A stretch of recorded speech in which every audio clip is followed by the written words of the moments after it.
This man stood nearly 10 feet tall, and everything about him was larger than life. Each morning, 4 handmaidens prepared him for the day, scattering flower petals before bathing him in sacred water. He wasn't just royalty, he was divine. Golden blood flowed through his veins, and with a single thought, he could transform into any creature he desired. Gods like him ruled over frail humans. But today wasn't his day. His coronation ceremony was about to begin. His father, the reigning god, was ready to place the crown upon his head. Suddenly, a figure arrived. His uncle, the god of the desert, leading an army in blood-red armor. Without hesitation, the uncle killed his own brother and demanded loyalty from gods and mortals alike. Kneel or be enslaved.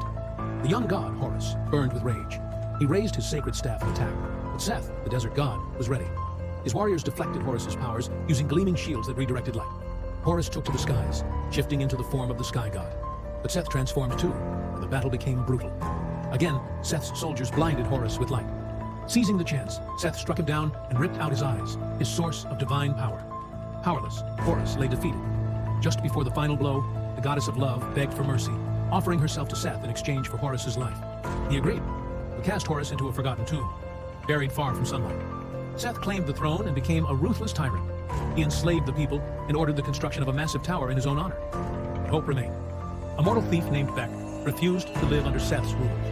One night, he snuck into a treasure cart and infiltrated a high-security vault. He wasn't after gold.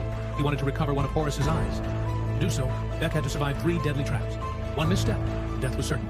First came a swarm of venomous scorpions. He used shadows to slip past them. Next, spinning statues wielding blades. He barely made it through. Finally, a crumbling floor. But he ran fast enough to leap across. Beck seized the eye, but was ambushed. Thinking fast, he used the eye's light to blind his attacker and escaped in a chariot with his beloved. Tragically, during their escape, an arrow struck her. She died in Beck's arms.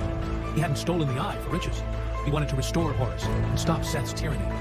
At Horus's tomb, Beck begged him to rise again and save his beloved. But Horus admitted only a true king could bring souls back from death. And with just one eye, he couldn't defeat Seth alone. So they climbed a sacred mountain, seeking power beyond the gods.